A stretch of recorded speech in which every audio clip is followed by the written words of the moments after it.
So I'm really happy to be here. I want to say that you are some of the most important people in Ireland because the entire future of the Irish economy depends upon the business community. It depends upon the entrepreneurs, the salespeople, the ones who go out there and hammer and make sales and produce products and service and deliver them. We could take all the politicians and put them on a ship and put them 500 miles off the coast and it probably wouldn't make any difference to the economy. But if you ever stop working, like they talk at Anne Rand about the strike of the men and women of the mine, the producers who just stop, everything stops. So the future is going to be a little challenging. It's going to be it's probably the most challenging time that you've experienced in your business lives. But when the going gets tough, the tough get going. And so you're just going to have to work harder. You're going to have to dig down deeper. I know that in my life, we have good times, and the good times go on for a long period of time. We start to get kind of sloppy. We kind of coast. We go to work, and we have coffee, and we read the paper, and we surf a little bit of internet, maybe do a little business during the day, and go out on the weekends and watch sports and so on. Well, those days are gone, at least for the foreseeable future. An economic crisis, I'm an economist by avocation, an economic crisis, usually you get through it in about 9 months. That's the average for economic ups and downs. But a financial collapse like we have experienced here, in which we're having very serious problems in the U.S., usually takes 5 to 7 years. Now, nobody likes that, but that's the reality. And Jack Welch, the head of General Electric, was once asked, what are the most important principles of leadership? And he gave 7. But number 1 is what he called the reality principle. The reality principle is see the world as it is, not as you wish it were. In other words, be very honest and objective with the world as it really is. And the fact is, the world is going to become more competitive. It's already become more competitive for us here in Ireland. So we're just going to have to buckle down and work harder. But the good news is that if 10% of the economy has gone sideways, the other 90% is still functioning. People still need to eat, they need to dress, they need to drive, they need homes. And so there's always going to be business for the hustlers. And I say that in a very complimentary way. Thomas Edison once said, good things come to those who wait, but only what's left over from those who hustle. And so you and I are just going to have to hustle. And what I do is I say, all right, if times are tough, then what we do is we buckle down and we work harder. Start a little earlier, work a little harder, stay a little later, hammer away, dig into the depths of our creative abilities, find solutions. If we don't like the way things are going, change them, and so on. You're going to have to be quick on your feet. And one of the, I'm just trying to think, there's so many ideas that I can give you. Let's just stay with sales and marketing.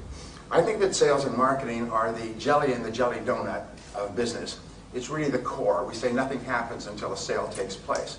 And so your job and my job is to make sales take place. And when I started off my career, I started off quite humbly. My family never had any money. We were always broke. Our family theme song was, I can't afford it. We can't afford it. We can't afford it. Sung in every chord and bar. I think you may have grown up with the same theme song. And so when I started off, I didn't graduate from high school, and the only thing I could do was laboring jobs.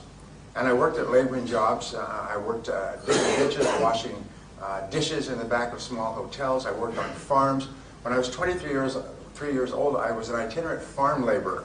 I was working on the farm during the harvest. I was sleeping in the barn at night, getting up when it was pitch black, eating breakfast with the farmer's family, and then getting out into the fields by first light so we could get the crops in before the first frost. I was uneducated, I was unskilled, and at the end of the harvest, I was once more unemployed. And so when I could no longer find a laboring job, like you, I got into sales. Don't give me that, oh no, this is my career path. Sales is the ultimate default profession in Ireland.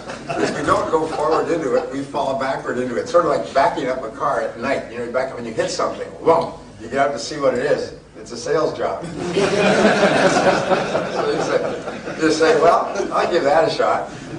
So we give it a try. 80% of people who get into sales still are giving it a try. They're going through the motions. In fact, some of the interesting studies that have come out, 25 years of research, show that if you take the 80-20 rule, the top 20%, like the people in this room, and the bottom 80%, they find that the bottom 80% have a kind of a mindset, which where it came from we don't know, but what they'll do is they'll work reasonably hard during their first year to master their craft so that they can do it well enough not to get fired. And then they flatline and they never get any better. So 80% of the population in almost any field never gets any better. Whether it's doctors or lawyers or architects or engineers or business people, you'll find people who graduated from fine universities who haven't read a book in 20 years, and they're damn proud of it. They don't read, they don't learn, they don't grow, they don't go to courses. Somehow they got this idea that you get your education and then it's over. But today, in the modern age, you get your education, and then you get your education, and you get your education. And if you ever stop learning and growing, you'll be very quickly passed by somebody who continues to learn and grow.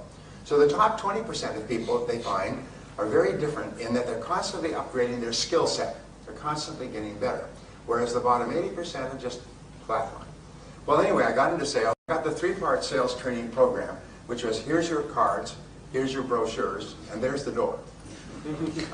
Just go out there and talk to people. I find that 70% or more of all companies do no sales training at all.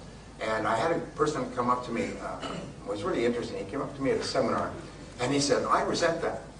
My company does a lot of training. As a matter of fact, I moved from another company where I was doing very well to this company, and we train all the time. But our sales are down in what is a reasonably good market. So I don't think there's a link between sales training and sales results. I said, let me guess. I bet you do product training. I bet you do training on your product, but you don't do sales training. He stopped. He said, oh my God, he said, you're right. That's all we do is product training. We train people on what's in the product and how it's made and so on. He said, and he sort of his eyes were opening. He said, in my last company, we did sales training all the time. We trained people on how to go out and make appointments and talk to people and ask questions and determine customer needs and so on. And here in this company, we don't do any of that. We just do product training. Oh my God. He said, thank you so much. And he wrote to me about 2 months later. He was a sales manager. He went back in and he stopped the product training. He said, you can do that on your own. And he began to initiate the sales training process that he had learned in his previous work. And his sales for the whole company just took off. And most people don't realize that. Many people in business, many people who own businesses have not been in the field. They've not sold. So they don't understand that sales training is so important. And so anyway, so I got this 3-part sales training program. And for about 6 months, I struggled. I was working on straight commission, knocking on doors, knocking on office doors, and selling products from door to door. So I'd knock on doors, and they'd say, well, it sounds like very good, let me think it over. And I'd go to the next door, let me think it over. The next door, let me think it over. Let me think about it, let me think it over. I soon had that whole city thinking about it. I expected at any minute the dam would break, the phones would fall off the hook, and all those people would have finally come to the conclusion to buy my product. It wasn't until later that I learned that the words, let me think about it or let me think it over, mean goodbye forever. You're a lousy salesman. I'll never see you again or talk to you again. I'll never take your phone calls or your emails or your cover little letters. Is we will never meet again. Goodbye, goodbye. Well, I would go, and I wasn't afraid to work, because at least it was clean work. So I'd get up in the morning, and somebody said, you know, sales is not a sales business, it's a rejection business. So the more you get rejected, the more sales you'll make. So go out there every day and get hammered. So I would go out, and I would start, first of all, at 8 o'clock, and then at 7:30. Pretty soon I'd get up at 6 in the morning, and I'd be in the parking lot at 7:30 when people came to work. And I'd say, hello, good morning, I'd walk in with them. And I would work all day. Then I used to run from door to door so I could be rejected more often. And then at the night, in the evenings, I would go out and I would knock on doors in the apartments and neighborhoods, home doors. And I would work till 9 or 10 o'clock at night. And I still wasn't making any sales. And I just couldn't understand it. And this went on. Every so often I'd make one sale, which would keep me alive, just barely keep me alive to the next sale. After about 6 months, I noticed there was one guy in our office. His name was Pete. And Pete would roll into the office at about 9:15. Customer prospect would come in. They'd have a nice little talk. Ho, ho, ho. You wouldn't know what they were saying. Customer would pull out a checkbook, write a big check, sign the order. Pete would go out, make a couple of additional calls in the morning, have lunch with another prospect, make a sale, make more sales in the afternoon. Pete was earning 10 times as much as anybody in our company, and he wasn't even working very hard. Here I was just hammering away and barely surviving. And Pete always had a pocket full of money, went to great restaurants. He'd walk into a restaurant and he'd peel off 10, 20 euro bills, like a mafiosa, good fella. People always give him the best tables. When Pete said, anybody want to go for lunch? Oh, you want to get close to Pete? Because Pete could pay. You couldn't pay. Remember those days? Anyway, so I went up to Pete and I did something that changed my life, and I hope it changes yours. I said to Pete, Pete, what are you doing differently? Or what are you doing that enables you to make so many sales? What are you doing differently from me? He said, well, show me your sales presentation. I'll critique it for you. I still remember that. I said, what? Your sales presentation? I said, you show me yours and I'll show you mine.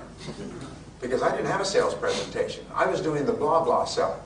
You know what the blah, blah sell is? Blah, blah, blah, blah, blah, blah. Recite stuff from your brochure, blah, blah. Say what clever things they told you to say in the office, blah, blah, blah, blah. And you hope that in the midst of this, they would say, stop, I'll buy. And it wasn't happening. And that's all I knew to say. It was just to talk fast. You know, we say in Ireland you have the gift of the gab. So I would talk faster, and if the customer started to lose interest, I talk a little faster or louder. They started to look at their watch, I talk a little faster and louder. And pretty soon they say, well, let me think about it. And I'd be back out into the street. And I said, so this is what I'm doing. He said, no, no, that's not how you sell. He said, selling is a logical and orderly process. And it has 7 parts to it. And if you follow the parts in sequence, sales come out the other end. It's almost like a production line. And if you don't, you don't. And the sales don't happen. It's just, it has nothing to do with you as a person. So he showed me, and he took out a piece of paper. He said, let me show you a typical presentation. And he started to show me a presentation. And he wrote it down. And I still remember. I can remember the time, place, spot, because it changed my life. What he showed me is that selling is logical. And if you follow the process, you make sales. And if you don't, you don't. And nature is neutral, and nature doesn't care. If you're a complete idiot and you're an immigrant and you arrive here and you don't know anybody, if you follow the process, you make lots of sales, and if you don't, you don't. I learned later that Pete, when he had gotten out of college, and he hadn't done particularly well, he got a job selling for a large company.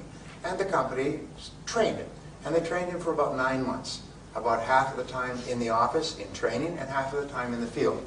And this is what the big companies do. The grown-up companies is what they do is in the office, in the field, like a windshield wiper, alternately. So you learn and you practice. And in IBM, they train you for 18 months. And at 18 months, if they are satisfied, for the first time, you can be alone with a customer. Up until that time, you're always supervised by a supervisor who goes out with you until they reach the point where they feel that you are capable of being alone with a customer for the first time. 18 months of training. And at IBM, and I worked for them about 30 times as a speaker, IBM then went on to conquer the world. Because their salespeople were considered the best salespeople in the world. They could go into any market, anywhere, any company, under any situation, and sell tens of billions of dollars worth of product. And once you met an IBM salesperson, there was a bounty on IBM salespeople. I worked with these personnel consultants or executive recruiters. They would be sent out into the field to see if they could get an IBM person. Hire them. If you can get an IBM person to come and work for us, we'll pay them anything. Couldn't get people away from IBM. IBM paid their people like kings and queens. They lived in beautiful homes because they knew that the whole focus from Thomas Watson Sr., who founded IBM in 1928, the whole focus was on the salespeople. Train them and train them and train them like an elite, crack military team. Whereas the other companies just standing there and say, yeah, here's your cards, here's your brochures. Couldn't understand why IBM was eating their lunch. I learned later, and I worked with probably 1,000 big companies and thousands of small ones. All the big companies train and train and train like crack athletic sports teams. And all the average companies take training indifferently. They maybe listen to a tape once or have a little pep talk in the office. And so what he told me was this is how to sell. Pete, by the way, could now go, after he'd been trained, he could go into any industry or any company, in any economy or even any country, and he could be earning 10 times as much as another salesperson within 30 days because he was fully trained, almost like a chef or a diesel mechanic or a doctor. He had the training. All you had to do is put it in place. So he told me these things, and I always thought I had died in heaven. And I took notes, took frantic notes, and instead of talking all the time, I asked questions. And instead of blah, blah, blah, I listened carefully to answers, and customers began to respond to me differently. And they began to be open to my offerings, and then they began to buy my products or services, and then my sales started to go up and up and up. They began to hockey stick. Well, what I learned, grab some water here. What I learned was the law of cause and effect. And the law of cause and effect says that for every effect in your life, there are specific causes. If you want to get high sales results, then what you do, that's the effect that you desire, then what you do is you find out who is getting high sales results, and you do the same things they do over and over again. You don't deviate, you don't go off the reservation, as we say, you don't do your own damn thing. What you do is you learn the sales process meticulously until you can do it in your sleep, and then you can be more creative. Then you can add your own personality or temperament. If you go to a culinary school, they will teach you how to make the great dishes, the souffles and the coq au vin and so on. And what they'll do is they will supervise you, and they will teach you how to make this meticulously. And exact detail, exact ingredients, exact everything. And then, once you have mastered it so that you can make it in your sleep, if you want then to add something to it, then you add something to it. The big mistake I have found in almost every field, but especially in sales, is that people start to learn how to sell, and then they go off and do their own damn thing.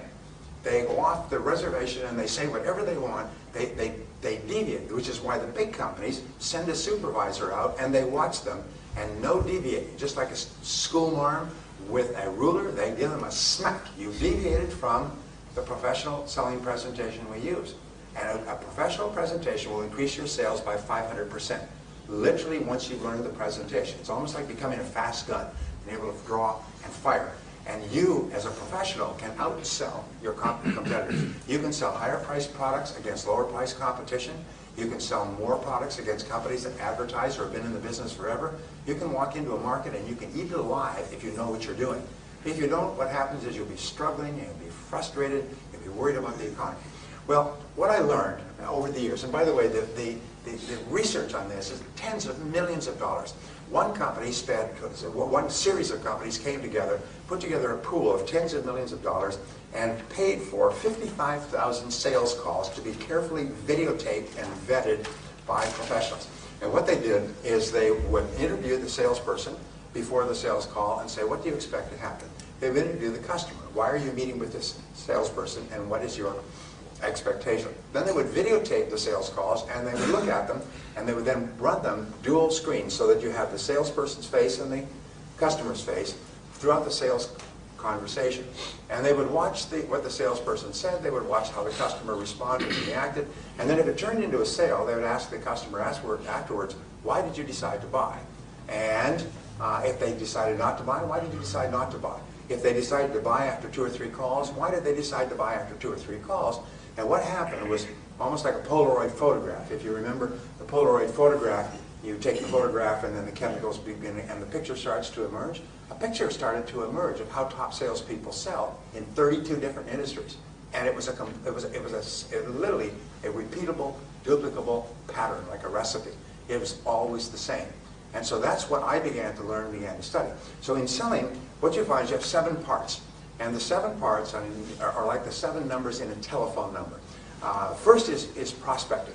And prospecting means separating prospects from suspects. Now, what is a prospect? A prospect is a person who has 1 of 4 qualities. And by the way, marketing is always starts with these 4 qualities, because marketing, what's the difference between marketing and sales, by the way? Do you know? People say marketing and sales, sales and marketing, and often, even business people really don't know the difference. What's the difference? Yes, sir. Could you speak up, please? Marketing is basically made on sales. Sorry, sales is made on sales. Marketing is sales is sell what you make. Marketing is made on sales. That's very close. Thank you. Actually, marketing is the business of getting people to raise their hand. For instance, I would say, anybody here hungry? Lunchtime, anybody hungry? I'm hungry. So now we know the people who are qualified if you sell food. Okay?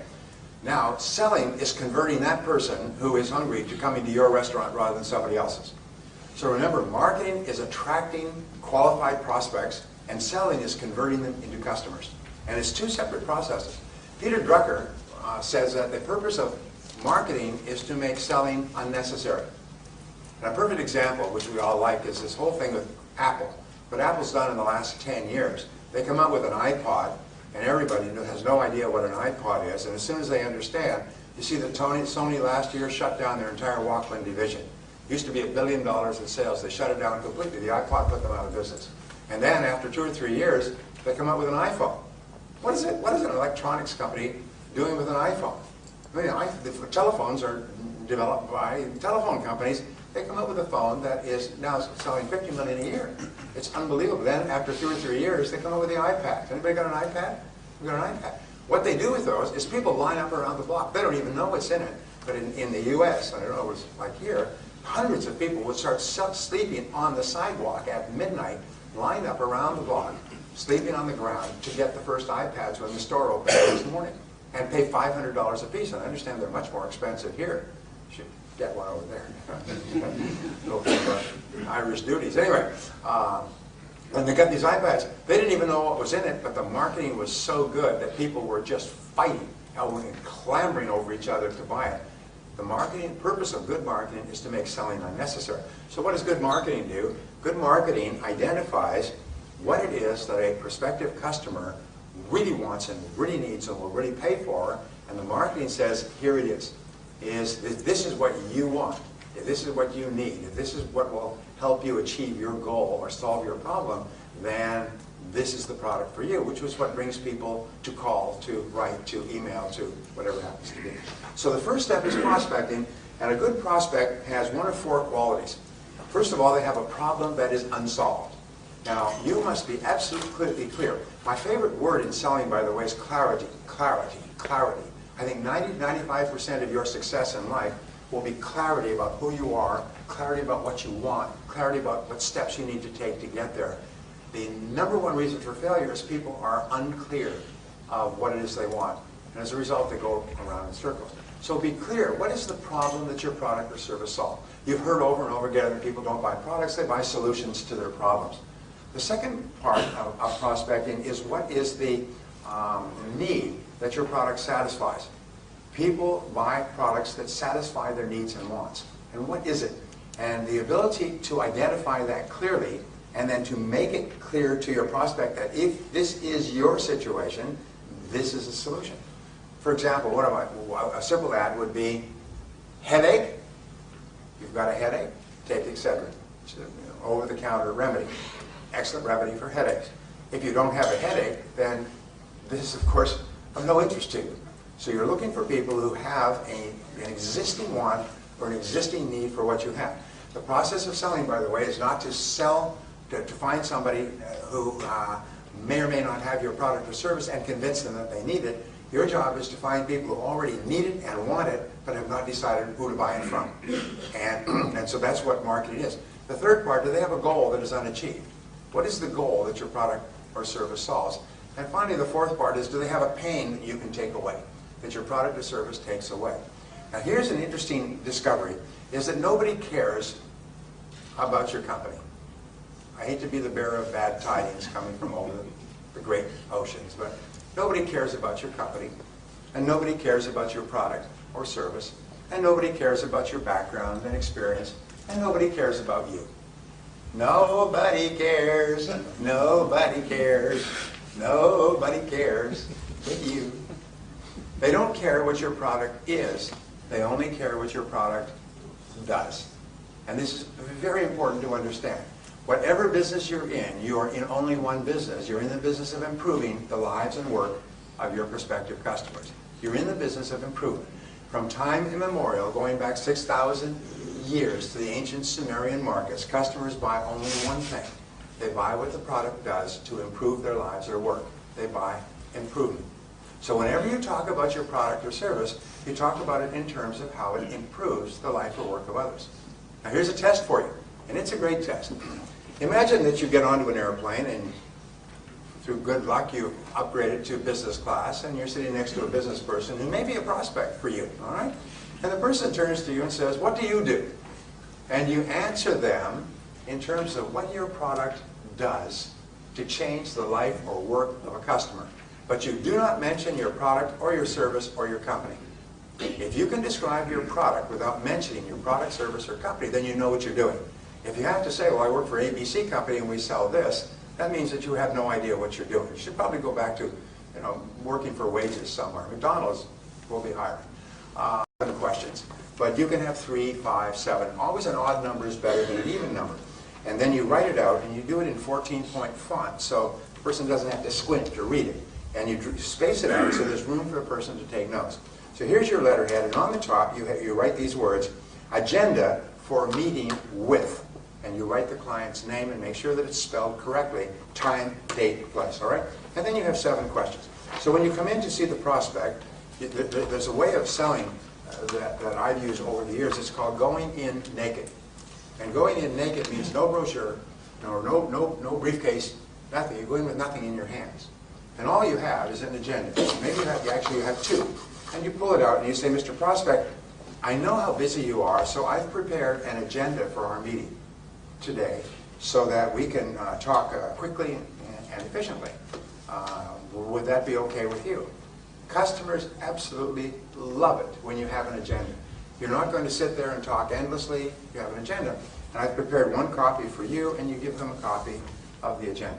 When I go on sales calls, by the way, I just carry a simple portfolio, just 1 leather portfolio, which is very simple, has a pad so I can take notes. That's the closest I get. Don't take a briefcase at all. Leave the briefcase in the car. You can always go back and get it if you need it. All right? And so you give them the agenda, and the agenda has 7 questions.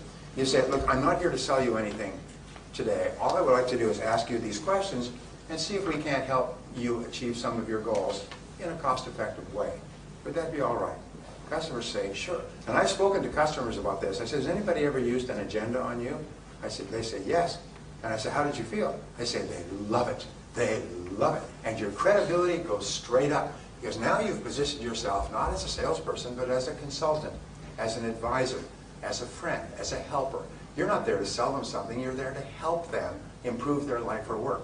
And so your questions go from the general to the specific. From the broadest question like, what are you doing now in this area? And how is that working for you? And what are your plans for this in this area in the future? And what sort of budget do you have? And what sort of things are you looking at, or other companies, and so on? And what kind of timelines do you have? So you go from general to specific. And at the end of asking 5 or 7 questions, and 7 is my favorite, the person can take notes. They can take notes because you've left lots of room. And very often it's clear that the customer, yes, does need, can use, and can afford your product or service. And you haven't tried to sell at all. We call this selling without selling. All you've done is ask good questions. Customers also love it when you have a track to run on, when it's clear that you're going somewhere with your questioning, and they've got it written down. And then they can take it away, and they can talk to someone else and say, Connor was in here this morning, and he was telling about this, and he's got some very, very good questions here that we need to think about. And they can show it to other people. They can actually sell internally. You know that 95% of the sale takes place when you're not there today. This is another thing they've found. Is people don't buy there. They say, well, let me consider this and go over it with the other decision makers, my wife, my husband, my boss, and so on, and let us talk again. And so sometimes your major goal in your first meeting with the client is just to determine whether or not they're a suspect or a genuine prospect, and then your second goal is to come back. Your goal is a second meeting to come back with. Sometimes we call this two-step selling. Is the first meeting is to find out if they're a prospect. The second meeting is to show them what your product or service can do to help them based on the information you've gotten from the first meeting. And what this does is it creates a low-stress, no-stress environment where it becomes clear that you are a professional who's here to help them.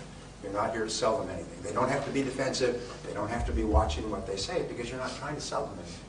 And in reality, you are selling because you're building your credibility to a very high level. Now, the other thing that we know is that asking questions is the key to building trust. And talking is not. So you'll find that the very best sales professionals ask questions. And they ask a lot of questions. And they ask questions that are structured. And then they listen carefully to the answers. There's some interesting psychological work that says that when you listen intensely to a person when they're talking, their self-esteem goes up. Their blood pressure goes up. Their galvanic skin response increases. They actually experience physical and emotional changes when they're intensely listened to by a professional person like yourself. So you'll find that all great salespeople are great listeners because listening builds trust. So how do you get a chance to listen? By asking questions. And so you find that that good salespeople are not what they have in the movies. They're fast talkers and quick thinkers and so on. Good salespeople are very genial people. I've had the opportunity over the years to work with what they call the top of the table, which is the top insurance salespeople in the world. They have the $1 million round table, and then they have the top of the table, and then they have the court of the table. Is it the court of the table? As you go higher and higher and higher, up with hundreds of thousands of people, only an elite that is earning anywhere from $500 to $1 million a year actually gets in there. Some of them are making several $1 million a year. So I was visiting one of these groups and speaking in Hawaii a few years ago, and there were about 300 or 400 of them from all over the world. And the interesting thing is you meet them on the lobbies, and you meet them at dinner, and you meet them around the resort, beautiful resort. And they're all some of the nicest damn people you ever met. They're nice, they're genuine, they're interested, they're interesting, they're warm, they're friendly, they ask a lot of questions. They don't even know who you are, but you just almost automatically like them. Because when somebody asks you questions and listens intently while you answer, you feel happy because somebody's paying so much attention to you. Interesting point, just as with regard to relationships, the word is that we always pay attention to that which we most value. We always listen to people who we consider to be the most important. And so at home, if you really want to have a positive impact on the people at home, and I say this mostly for the men, because women know this already, is whenever the woman or even your children, and I practice this all my life, talk to you, stop everything, turn off the television, put down what you're reading, and focus in on them like a laser beam. What I say is imagine that your eyes are sun lamps and you want to give the other person's face a tan. And just focus in on them and listen to them, lean forward and listen as though they're about to say one of the most important things in your life, and they're only going to say it once and you don't want to miss it. When you do this, you will be astonished at the effect on the other person. And if you do this with your wife, she'll think that you've been drinking or you're up to something. Because it will be so unusual. And so one of the things, and I've given this advice for years, the rule is that the first hour when you come home at night, I'm getting off track, but not really. The first hour when you come home at night is called the hour of power. And this is the hour where you recombine, you come back together again as a couple and as a family.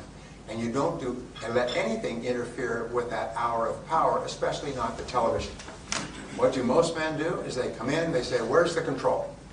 And they turn on the television and they go through the mail and they sit down and they watch television and they read the newspaper simultaneously. No, from now on, and I've had men come back to me and say, you cannot. It was astonishing. My wife took a week to get over it. They would come home and instead of talking, and men believe that their day has been the most fascinating period of time since Jesus walked the earth. You know? And so they come home and they love to talk and talk about every detail of their day. And women are wonderful. They listen and they nod and they do their grocery lists and think about other things and appear to be paying attention to you.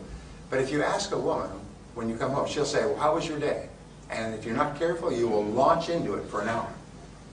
I was reading something from a comedian in Hollywood. She said, I love going to my shrink, she said, my psychiatrist. I could sit there and talk for an hour uninterrupted, just like a man on a first date. But it's also just like a man when he comes home from work. He can talk for an hour uninterrupted, unless he wants to go and watch television. Television will interrupt. So the next time you go home, try this, is when she says, how was your day? You say, pretty good. How was your day? And you ask her about her day. Now, she'll be so shocked. She'll say, well, it was fine. What did you do? She'll try to turn it around on you. You say, no, tell me what you did. What did you do starting this morning? What was the first thing you did when you went to work? And then you just keep asking her questions about her day. First of all, you'll find that her day was as interesting or more interesting than yours. Second of all, she'll be astonished. Third of all, women's greatest need is for attention, respect, and affection from the man in their life. And when you give her undivided attention and affection and respect, it will have such an enormously warming effect on her, it'll make her very, very happy. And when you do that to your children, it'll cause your children to feel wonderful about themselves and about you as a parent. These are just a couple of little things to throw out there. Ladies, how am I doing? Right on. All right. I've been well trained. So it's the same thing in working with customers. You know, there's this wonderful little line, is be kind. Everybody you meet is walking a rough road or is facing a difficult path. Everybody you meet's got problems and difficulties. There's nothing that makes a prospective customer feel happier than for you to be pleasant and positive and ask them questions and lean forward and listen to their answers. Listen to them and make them feel valuable and important. And what happens is the more valuable and important you can make that person feel, the faster all their defensiveness just drops, like shields, they just drop. And they start to like you and be open to you, and they're almost ready to buy your product or service long before you even mention what it is. Sometimes if you're really good at this, the customer at a certain point will say, by the way, what do you sell? Because I'd like to buy some. And you find that selling this way is so much easier. There's no stress on your part, there's no stress on the customer's part. So that's phase two. First of all, separate prospects from suspects. You don't want to build an intimate relationship with someone who can never buy. Second of all, build rapport and trust. And Shakespeare said, make haste slowly. In other words, this part is where the whole sale is determined by whether or not the person likes and trusts you. So go slowly. It's sort of like, imagine you're single and you go to a party or a social gathering and there's a pretty woman there. And you say, hi, you're a pretty woman. Well, there may be a time for that, but this is too soon. Now, what is the equivalent in sales? We call this sales malpractice. The equivalent in sales is where you walk in and say, hi, Connor, I'm Brian Tracy. Let me tell you about my product or service, which is the same as doing the pounce. I know women know what the pounce is. It's pouncing on the customer before you've even established a rapport, even before they know anything about you. You do the pounce. Imagine going to a doctor, right here in Dublin. You go to a doctor, any doctor who is a qualified doctor will follow a three-step process. And the three-step process is always the same, because if you go to a doctor in Hong Kong or San Diego or Tokyo, it's always the same. First of all, first thing they will do is what? Go to the doctor, you've got an ache or a pain such that you've gone to a doctor. What's the first thing the doctor will do? Listen to you. They'll do an examination. Before you get in to see the doctor, they'll take your blood pressure, they'll take your pulse, they'll take your temperature and so on. And then you go in and the doctor will do an examination. A stethoscope, front, back, cough, bend over, and a whole bunch of other things. All right? Sometimes they'll do urine tests and blood tests and all kinds of things. But the first thing they do is an examination. A doctor would never think of doing or saying anything to you about your situation until they've examined to find out what it is. The second thing that the doctor will do is he'll take all that information, either at this meeting or later, and they'll bring it together, test, lab results, and they will create a diagnosis. And they will say to you, based on what we've discovered, based on what you've said, based on your aches and pains, this is what we think, this is what I think is the situation. And there's 2 or 3 ways that we can deal with this, maybe with pills, with surgery, with treatment, with waiting, and so on. And then they will give you a prescription. And the prescription or recommendation for a course of treatment is the third part. So if you can imagine 3 balls. Ball 1, examination. Ball 2 is diagnosis. And then ball 3 is recommendation or prescription. Every doctor in the world does it this way. Now imagine you went to a doctor and you said, doctor, I've really got these pains. I've been having them for 2 or 3 months. You're going to an internist. And the doctor says, good, take these pills. You'll be fine.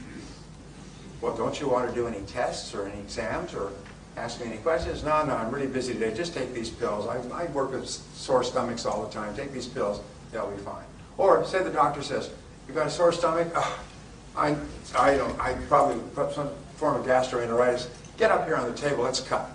Nurse, bring me a scalpel. Okay, let's get in here. Let's get in there and let's see what we got. Let's open you up. But you'd say, whoa, wait a minute. This person must be crazy. They're not going to do any tests. They're just going to start doing surgery on the first visit. What would we call this? What we call this when a doctor does not follow proper medical procedures. In practice, we call it malpractice. What do we call it when a salesperson walks right in and starts talking about their product or service? We call it sales malpractice. And it's just like a doctor who practices who engages in malpractice will lose their license. A salesperson who engages in sales malpractice will lose their income, or basically will struggle. As we say, salespeople who engage in sales malpractice have skinny kids. So your job and my job is to take the time to do the examination by asking good questions. And it leads us to stage 3. What have we got for time? Okay, all right. Stage 3, I'll have to hurry through these stages. Stage 3 is identifying needs accurately. This is where you actually ask really good questions about the customer's situation and wants and needs, and you test your answers and back and forth until the customer is clear that yes, yes, I do have a genuine want or need for what you're selling. And it is in the asking questions that you actually build the trust and set the stage for the actual sale. If you don't ask enough questions and you start to make recommendations, you still have not mentioned your product or service, by the way. Yes, you have separated the prospect or suspect by checking what they need. You have built rapport and trust and credibility. You're now asking questions and focusing in on the customer. The customer must feel that you are like a consultant, an advisor, a helper. You're not trying to sell, you're trying to help. Just like when you go to a doctor and the doctor does tests and asks you questions, they're not trying to sell their services, they're trying to help you. And once you get this feeling, this person's not trying to sell me something, they're trying to help me improve my life and work, it changes completely. At the end of this questioning process, the customer should be crystal clear, yes, I really do need what you're selling. Sometimes when people say, I'm not interested, it's because they're not clear that they actually need what you're selling. And your job is to say, I didn't think you'd be interested. This is one of the answers we used to use. Say, I'm not interested. I didn't think you'd be interested, that's why I'm calling. Most of our very best clients were not interested when we first spoke to them, and now they've become our best customers and they recommend us to their friends. The fourth stage in selling is the presentation. And the presentation is a logical and orderly sequence where you show the customer how the wants and needs that you have mutually identified can be satisfied with your product or service. Your product or service does not have to be the best or the cheapest. It just has to be the right product for this customer at this time. And you show them that based on what you've said, I think our product or service can help you achieve your goals in a cost-effective way. Let me show you how. And then you simply demonstrate how your product or service is the perfect choice. The very best way to sell a product or service is what is called anecdotal selling. And I teach this extensively, but anecdotal selling is where you tell success stories about other people who've used your product or service and how happy they are. You find that a customer will forget everything you tell about your product or service probably by the next day, or about 80 or 90%. They'll remember the story for years. The primary reason why people buy your product or service is because you told a great story about someone else who was a little bit hesitant, but they bought it and how happy they were afterwards.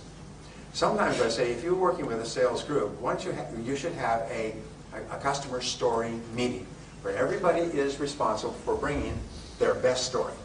And they share the best story of their happiest customer. And here's the point, it doesn't have to be your customer. It just has to be a customer of your product. And some of the best companies will share stories from throughout the country. And a person will say, let me tell you about one of our customers down in County Cork. And he had this situation, or she had this situation, and they used this, and this is what they said 2 months afterwards. And you tell the story. If you can get them to write a testimonial that says, this is what happened to me, I was really skeptical, I was nervous about the price, but I decided to go ahead. Oh, I'm so glad I did, because this is what's happened to me since. One good story can make you rich. I've worked with people who've gotten into the $1 million round table, past $1 million a year in straight commission income with a single great story, which they wait, and then they use at exactly the right time. And the story just demolishes all sales resistance. So think about saying, when you're making a presentation, think about stories. And share stories. If you have good stories, share them with others. So if there's 5 or 6 of you, each of you has 5 or 6 great stories that you can use. There's nothing more powerful than stories in a sales presentation, because that is how people think. People decide based on the right brain. All decision making is made in the right brain, and the right brain is activated with stories and pictures. And when you tell a story, what happens is people start to see themselves as the primary actor in the story. Here's an interesting discovery. I keep making discoveries in this field. It is that a person cannot buy your product or service until they can mentally see themselves using it. If you are thinking of buying a new car and you go to a car lot, what's the very first thing that they do? They get you into the car and drive you. Why?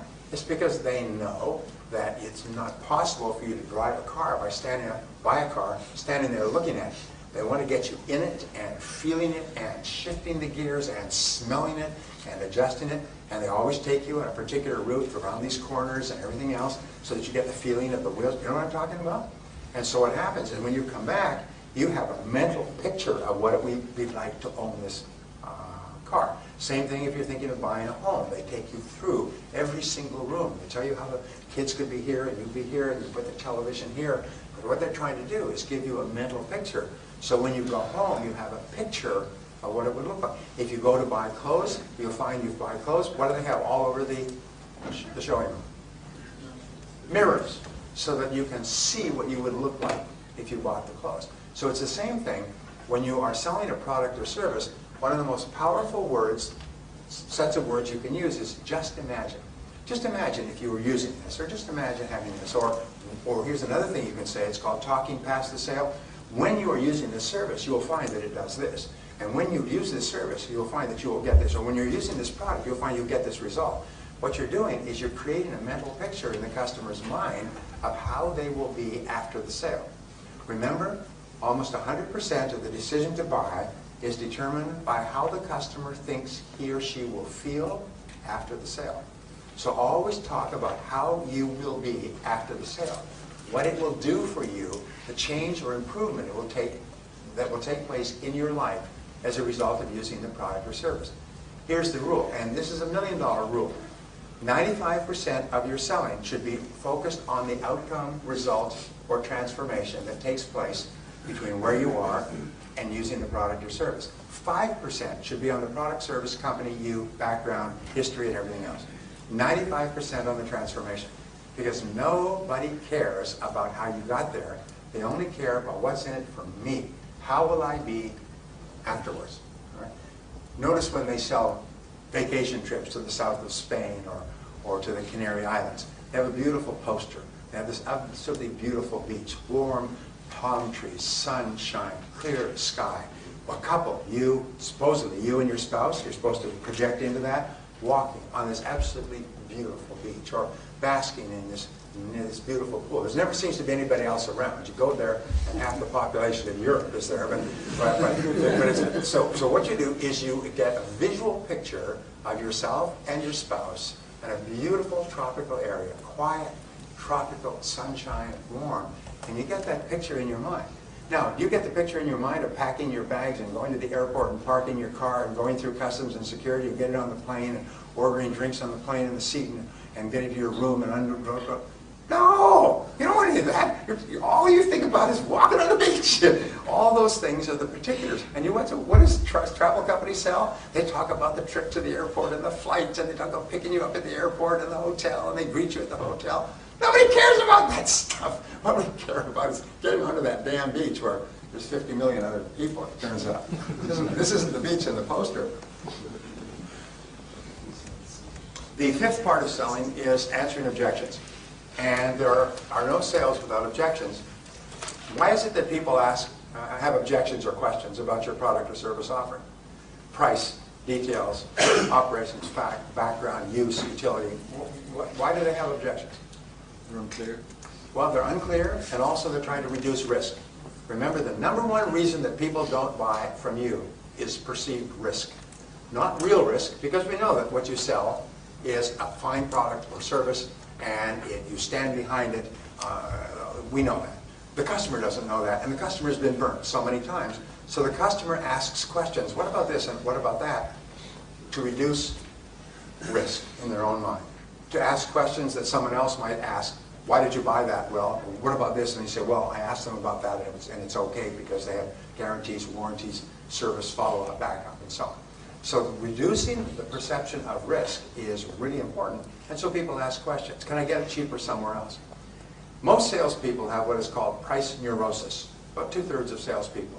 That means they think that price is everything, even especially here in Ireland, where we are a little bit sensitive to price. But they think that price is everything when if you do customer surveys after the purchase, where the customer said, what about the price, can I get it cheaper? Can I get it cheaper? Can I get it lower? I can't afford it. Customers get the feeling that price is a major issue. If you go back 30 days after the purchase and say, Mr. Prospect, why did you buy? this product or service from this company. They say, oh, because I like the color, I like the size, I like the shape, I like the way it worked, and they had these features and benefits, you could do this, you could do that, and all these things, and it fitted in well with, they say, whoa, what about price? Oh, price is important. I don't want to overpay, but price is not a reason for buying. I sometimes ask this question. I can prove that price is never the reason for buying anything. Want me to prove it to you? Say yes. Yes. Okay. It's a magic trick, okay?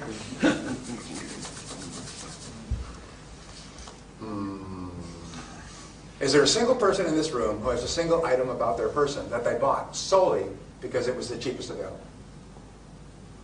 I rest my case. Not a single person here has anything that they bought solely because it was cheap. You're not going to buy clothes because they're cheap, even though they're ugly and ill-fitting.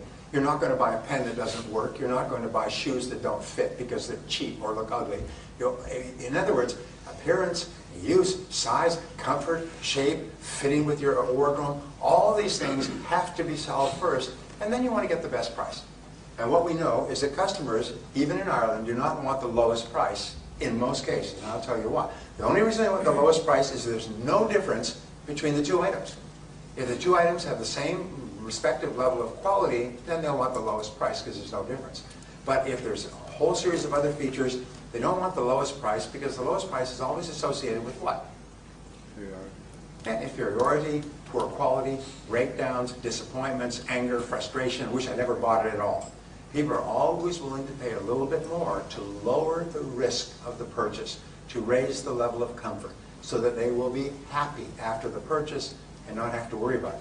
You and I have all had the experience of very cleverly buying a cheap product, and afterwards we had so many problems with that product, we wish we had never done it at all. We wish we had paid more for the product so we didn't have it. So answering objections is important, and what you do is you think through, and this is an exercise that you can do, by the way. It's a great exercise. It's called a sentence completion exercise. And you can do this as a sales team. Remember, you can double your sales by either increasing your sales effectiveness or by removing the objections that hold people back. There's always one major objection that causes a person not to buy. And each person, each prospect may have a different objection, or the objections will never be more than 6. It's called the law of 6. I learned it when I was 24. Is there's never more than 6 objections to any offer. So you use this exercise by saying, let's complete this sentence as an individual or as a team. Is we could sell to every prospect if they just didn't say ... complete the sentence. If they just didn't say it costs too much, or just didn't say I'm happy with my existing supplier, just didn't say I can't afford it, just didn't say I'm not in the market right now, just didn't say cash is poor. In other words, write down everything that people say. And sometimes you'll end up with 20 or 30, or I worked with one company that came up with 100 objections. And then you look at them and you'll find that they break down neatly into never more than 6 categories.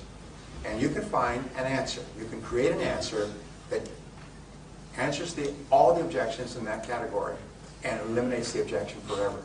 So think through, what do you say when people say this? What is your answer? And again, the best salespeople I've ever worked with, when they almost know. They know that at the moment of closing the sale, the prospect's going to come up with this one objection, and they smile like, I own you. They smile and they say, that is a good question. Let me see if I can answer it for you. And then they just turn over the cards, and they've got an answer fully prepared that demolishes the objection and eliminates any obstacles to making the sale. And we say for every problem under the sun, there is a solution or there is none. If there's a solution, go and find it. If there isn't, never mind it. So for every objection that a customer gives you, there's an answer. If there isn't an answer, if the company is going bankrupt and they're moving the furniture out, the sheriff or the police are there, and the decision maker is being marched off to jail for investment, this is probably an overcomable objection, all right? An unovercomable objection. But in most cases, what people give as an objection is not really a reason not to buy. It's just a reason in their mind that you can remove. Now the next, step number 6 is to close the sale. And closing the sale means to ask the customer to buy. And there are several different ways. I produced a program, which I think is for sale here. I produced a program some years ago called The Psychology of Selling. And all over the world, 16 languages other than English, it has taken people from rags to riches. It's made them millionaires and multimillionaires. It's taken them from junior salespeople to owning the company they started to work for. The stories I've heard would bring tears to your eyes. What has happened, because what it does is it tells you about wants and needs and customer objections and 19 different reasons why a customer will object on the basis of price, and how you determine which objection it is and how to answer it, and how to manage your time and your mind and so on. People have used that, including closing techniques. And I've had people say to me, you know, I lost the sale and then I remembered the words and I turned to the customer and asked the closing question and I got the sale. I made thousands of euros with a single sale and I lost the sale, but I remembered the words. When I started off selling, I was terrible. By the way, every master, they say, was once a disaster. Every top salesperson was once terrible. They couldn't feed themselves or their family. Every salesperson in the top 10% started in the bottom 10% and struggled upward. And when I started off, I was terrible. And when it came to closing, I would go into a form of semi-paralysis. My heart would pound, my stomach would churn, my temples would sweat, and the customer would get the feeling that something awful is about to take place here. And the customer would go into a fetal crouch and start to protect and defend themselves, and we'd be like two scorpions in a bottle. And I'd finally blurt out, well, what do you think? And the customer, that's a lay-down question, the customer would say, well, I think I like to think it over. And I say, oh, great, you think it over. I'll think it over, and we'll think it over, I'll think it over. We'll all get back together sometime in the future. I go back to the car and say, oh my God, a sale almost took place in there. Geez, that was close. And then I realized the mistake that I made is I didn't know how to ask for a sale. I didn't know how to make a souffle. I may be able to make omelets and make scrambled eggs and pork roast, but I didn't know how to make a souffle. I didn't know how to end the conversation, so I began to study closing techniques intensively, and it transformed my life. And I'm not talking about manipulation or clever, fast talk. I'm just talking about really professional ways that you like what I've shown you so far. Yes. Well, then why don't you give it a try? Would you like to go ahead with it now, or would you like to do a little bit later? And it's just very, very easy questions. They just invite people to buy your product or service. But if you don't know the words, and it's interesting, the words work in any language. They work in Chinese, they work in Russian. If you don't know the words, you're sitting there, you know what faced, and you don't know what to say, and you get nervous. And so therefore, learn how to ask closing questions. And you'll find that for your product or service, there's one or two ways that work virtually all the time for a qualified prospect. And those are all you have to memorize. You may have to learn a lot, and then you may have to practice quite a bit. Let me ask you a question. When I was young, I started to study languages. I now speak French, German, and Spanish. Some better than others. I've been literally fluent in all three languages, but they get rusty if you don't use them a lot. I can speak almost fluent German, which is a hard language to learn. And I speak smatterings of other languages. The reason I learned languages when I started off, I didn't know anything but English, is I read something and it said that the reason that non-Europeans don't learn foreign languages is because they feel so nervous when they actually start. They see themselves as making a fool of themselves. They see themselves as trying to speak and people not understanding them, so they shrink back. Whereas Europeans, because they're so used to traveling, will pick up a language and they'll try it, and if it doesn't work, they'll try it again. They'll keep saying words in the different languages, somebody suddenly understands them. So I decided that I would learn the languages and I would not feel, this is time is up, okay. I would not, you're right, I would not get upset if people didn't understand. I found later in life the reason why people don't learn and grow is because they're afraid of feeling clumsy and awkward during the learning period. They move out of their comfort zone, which is usually a lower performance than they like. But to get to a higher level of performance, they have to go through a discomfort zone. And most people, 80–90% of the population, shrinks from the discomfort zone. So here's the question. Can anybody here ride a bicycle? Say yeah. Yeah. All right. What happened when you rode your first bicycle? You fell down. Now, did you just lie there and cry and get up and go back to the house and never try again? Or what did you do? You got back up on the bicycle and somebody ran alongside of you and so on. And you kept doing that until finally you could ride the bicycle by yourself. It's the same thing with learning any new skill. Is never be afraid of falling down and scuffing your knees and your elbows when you learn a new skill, because that is inevitable and unavoidable. Be prepared to feel clumsy and awkward and foolish and make mistakes and fall down. And if you're willing to do that, there's nothing that could stop you from excelling in your field. Step number 7 is getting resales and referrals from your prospect or from your customer, and that's from taking such good care of them that they buy from you again and they bring their friends. They buy from you again and bring their friends. Remember, the job of the salesperson is to create and keep a customer. The measure of success is customer satisfaction.